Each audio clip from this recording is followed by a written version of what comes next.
तुमच्यासारखे या जाग्यावर नालायक आहे आणि म्हणून तो आम्हाला कळत नाही. जनता जनार्दन सोन्याहून पिवळा आहे. मला काही बातमी भेटतात की एवढं सोपं आहे का? 50 वर्ष झाले पंढरीची वारी केली, 7-7 वर्ष तपश्चर्या करतो, परमार्थ करतो, तरी अजून देव कळाला नाही. तुम्ही कसं काय बोलता? जर कळत नसेल तुमच्याकडे सांगा, काय तुमच्याकडे अशी पद्धत आहे का तिथे लायकी लागते का? देव प्राप्तीसाठी लायकी लागते? खाल्ल्यांची गल्ली नालायक आणि वरल्यांची गल्ली लायक असं आहे का? आहे?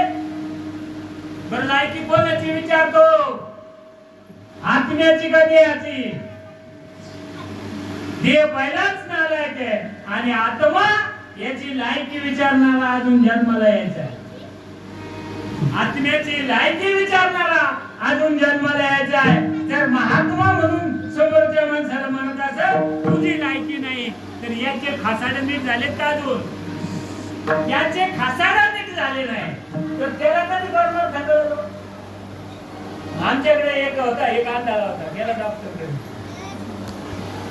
गेला. एक अंधारा म्हणजे मला एका माणसाचे 2 माणसं दिसते, काय मला एकाचे 2 दिसते आणि म्हणून तो डॉक्टरकडे गेला.